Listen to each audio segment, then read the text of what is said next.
بسم الله الرحمن الرحيم بسم الله الرحمن الرحيم الحمد لله رب العالمين والصلاة والسلام على رسول الله وعلى آله وأصحابه أجمعين أما بعد السلام عليكم ورحمة الله تعالى وبركاته. Mga kapatid sa pananampalatayang Islam, atin na naman pong ipagpapatuloy ang pagtatalakay sa aklat ni Sheikh Salih Al-Fawzan, ang kanyang aklat na Al-Mulakhas Al-Fiqhi bilang mukarrar o aklat na ating dinidiscuss, tinatalakay sa ating subject na fiqh. At ito nga ang ika-6 na episode, walillahil hamd. Last week sa ika-5 episode, ang paksa na ating tinalakay, ang huling paksa na ating tinalakay, ang ukol sa adab qada'il haja, ang mga mabubuting asal katangian sa paggamit pagpasok ng CR, o di kaya ang pagtugon sa tawag ng pangangailangan, at ito yung paghihi o di kaya pagdumi.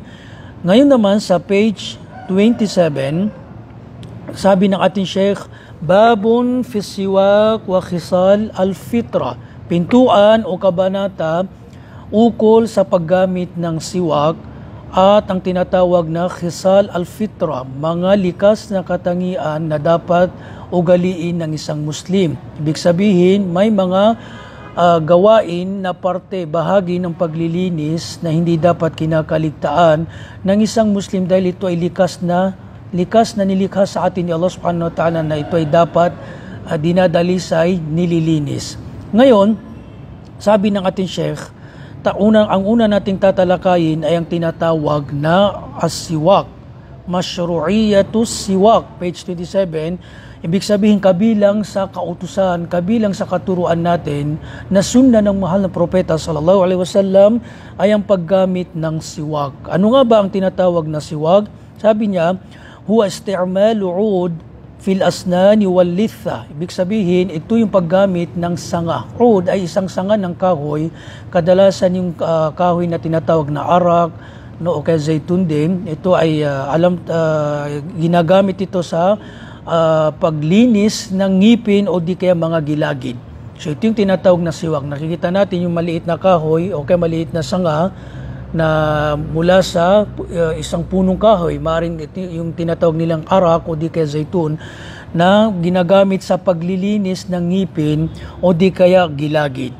Kasi nga itong siwak at itong khisal al-fitra na paksa natin ngayon ay bahagi pa rin ito ng tinatawag na at-tahara. Kasi nga nasa aklat pa tayo ng tinatawag na kitab at-tahara, aklat ukol sa paglilinis. So ang siwak at ang itong khisal al-fitra na paksa natin ngayon ay parte pa rin ng paglilinis, na kung saan ito ay nagpapakita ng Islam ay naguutos ng mabuti, naguutos ng paglilinis sa ating mga panglabas na katawan. Ngayon, iniulat ni Aisha radhiyallahu anha na kanyang sinabi ng mahal na propeta sallallahu alaihi wasallam, as-siwaku matharatun lil fam mardatun lirrabb. Ang paggamit daw ng siwak ay bahagi ng paglilinis ng bibig, at mardatun lirrabb, at ito ay kaaya-aya, kalugod-lugod kay Allah subhanahu wa ta'ala. So ito yung kabilang lamang sa dalil na tumutukoy sa pagiging sunna ng siwak. At ayon pa sa ating Sheikh, sabi niya rito sa page 28, wal hath alayhi akthar min mi'ati hadith. Ang paghihikayat, paghihimok sa paggamit ng siwak ay mayroong humigit kumulang sa 100 hadith na tumutukoy, nagpapakita na ang paggamit ng siwak ay ito ay sunna, muakkada, lubos ang pagiging sunna niya, dahil ito nga ay kabilang sa kaugalian sunna ng mahal na propeta sallallahu alaihi wasallam.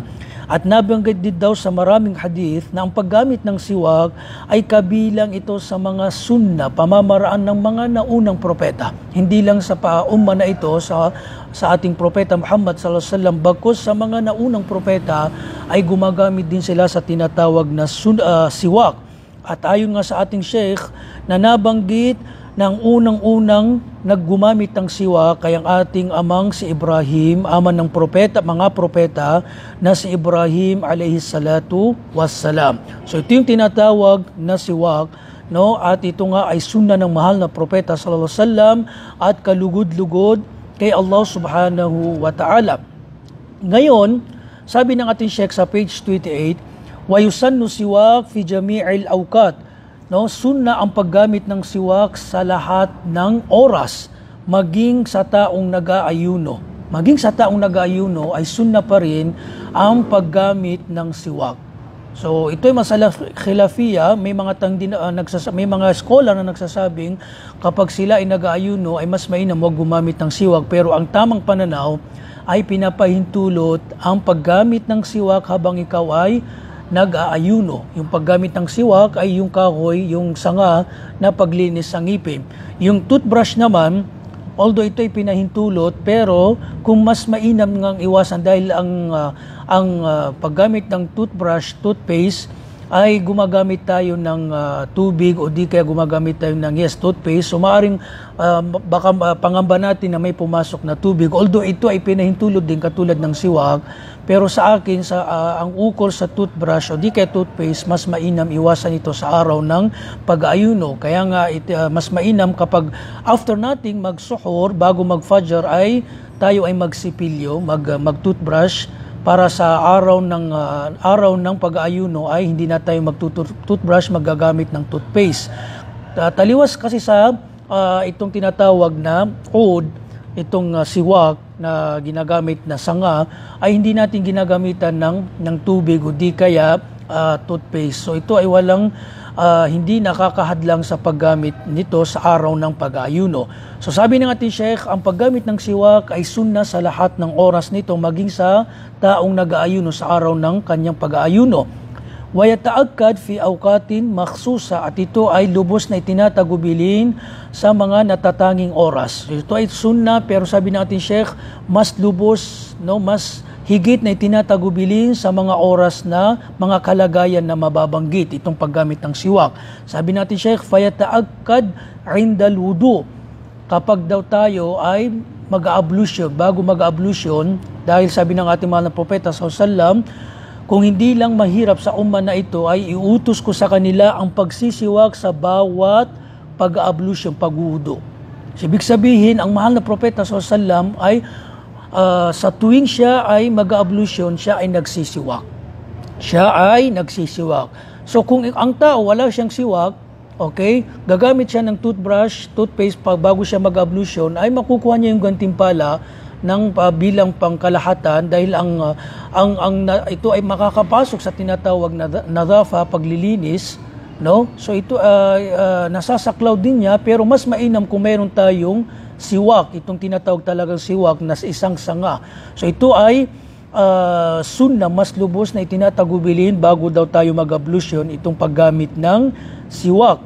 Kabilang din sa mga kalagayan na lubos na itinatagubilin ang paggamit ng siwak ay bago tayo magsasala, obligado man o di kaya voluntaryong sala, ay lubos na itinatagubilin ang paggamit ng siwak. Kaya minsan makikita natin sa mga rabo o di kayang imam ay bago siya magtatakbir, siya ay magsisiwak, magagamit ng siwak, dahil ito nga ay sunna ng mahal na propeta sallallahu alaihi wasallam na bago siya magsasala, bago siya magtatakbir ng takbiratul ihram, siya ay gumagamit ng siwak. Dahil nga sabi ng ating Sheikh, li'annana ma'muruna 'inda at-taqarrub ila Allah an nakuna fi hali kamalin wa nadhafa.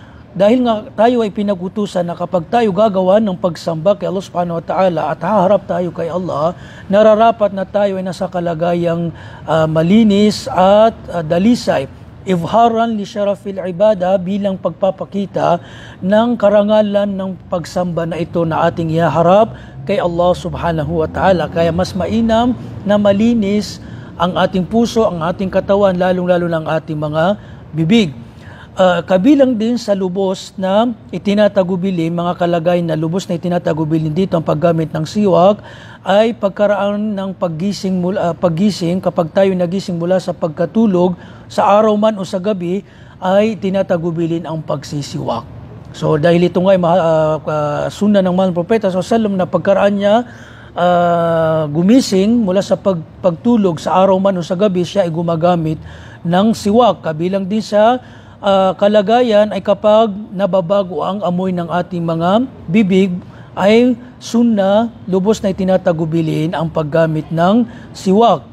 Ganun din, kapag sabi ng ating Sheikh, ay bago magbabasa ng Quran, ay tinatagubilin din ang paggamit ng siwak. Ito rin ay sunna ng mahal na propeta sallallahu alaihi wasallam na bago daw siya bago natin babasahin ang Quran ay marapat o di kaya mainam na tayo ay gumamit ng tinatawag na siwak.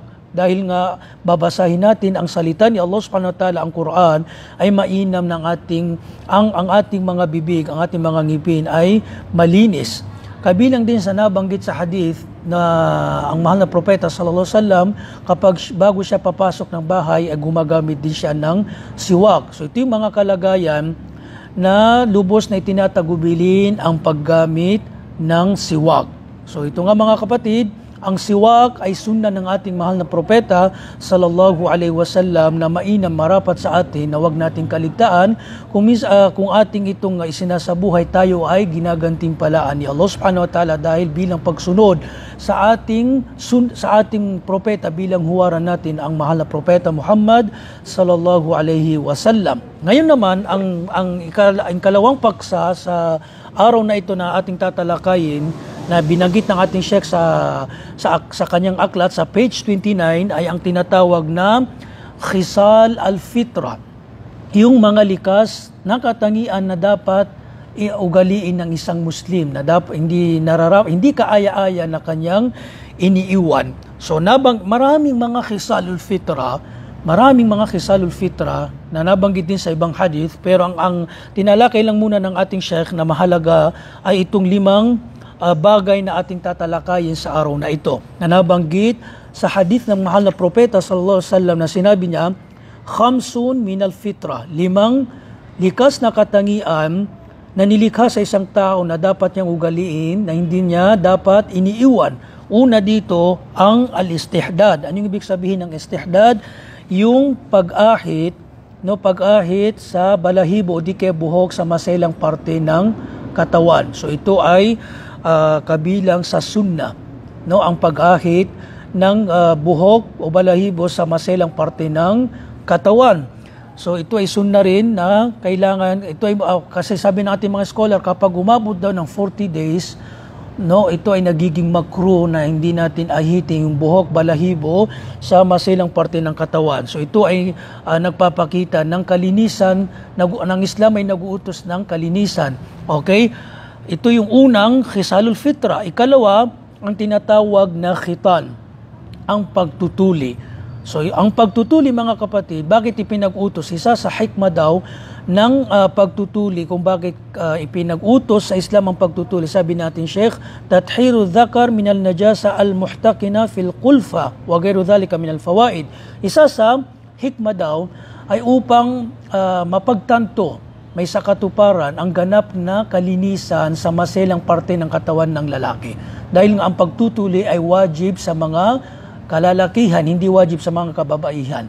Itong babanggitin natin, ito ay sunna, parehong sunna sa mga lalaki at mga babae. Pero ang khitan ay mayroong natatanging hatol. Dahil sa mga kalalakihan, ito ay inubliga. Ito ay obligado. Dahil nga, sabi ng ating mga sheikh, sabi ng ating mga ulama, ay hindi magiging ganap ng 100% ang paglilinis kapag hindi natuli ang isang lalaki, dahil nga minsan may natitirang ihi o dumi sa kanyang maselang parte ng katawan. Kaya ito ay inubliga sa isang lalaki na kapag siya ay nasa balig, nasa tamang edad na siya, na kung saan siya ay kailangan na niyang gumawa ng mga ipinag-utos, mga gawaing pagsamba, ay kailangan, obligado na siyang magtuli para may sakatuparan ng ganap na kalinisan. Ikatlong khisal ng fitra ay ang tinatawag na qassu shawarib, yung paggupit. Ang tama rito, although may mga eskola nagsabing aahitin, itong bigote, itong sharib ay bigote. Ang lihya, wajib na ito ay pahabahin. Haram na bawasan o di kaya ahitin. Although ibang paksa yung kapag masyado ng mahaba, okay? Masyado ng mahaba, may mga eskola na pinahintulot na kung minsan lilinisin o kaya aayusin ng kunti lamang, ito ay pinahintulot ng ilang scholar. Pero yung ahiting lahat o di kaya putulin ng napakalaki, ito ay haram. Dahil ipinag-utos sa balbas ay ang hayaan tumubo. No? Sa bigote ay dapat ginugupit.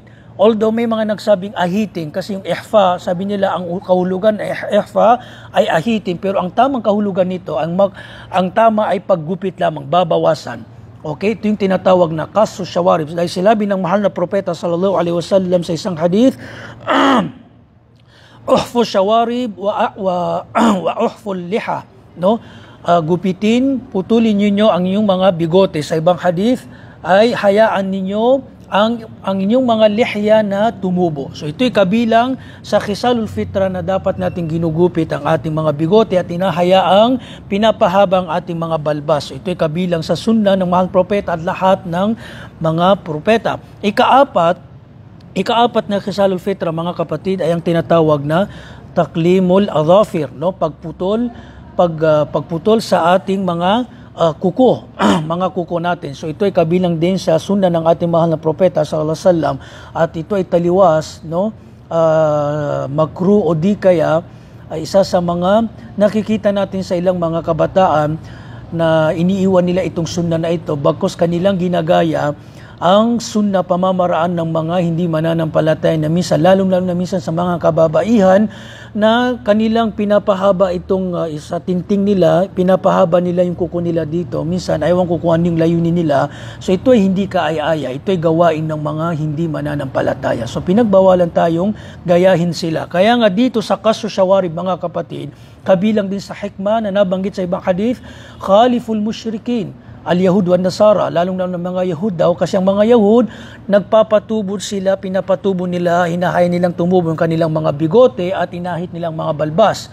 Kaya nga bilang ang Muslim ay may mga natatanging katuruan, inuutos sa atin ng mga propeta na salungatin ang mga hindi mananampalataya. Kaya nga pinagutos sa atin na putulin ang bigote at pahabain ng balbas. Gayon din sa mga kuko na ito ay isa sa magandang katangian ay dapat pinuputol natin ang ating mga kuko na maaring taliwas salungat sa mga hindi mananampalataya na pinapahaba nila ang kanilang mga kuko. Kabilang din to, isa sa mga fawaid, mabuting dulot nito dahil minsan ang mga kuko natin ay may mga pumapasok na mga germs. So kapag tayo kumakain, maaring pumapasok sa ating katawan itong mga bakterya na ito. Kaya nga pinag-utos sa atin na linisin, putulin itong mga kuko natin. Panghuling ikalimang khisal ang tinatawag na natful ibat.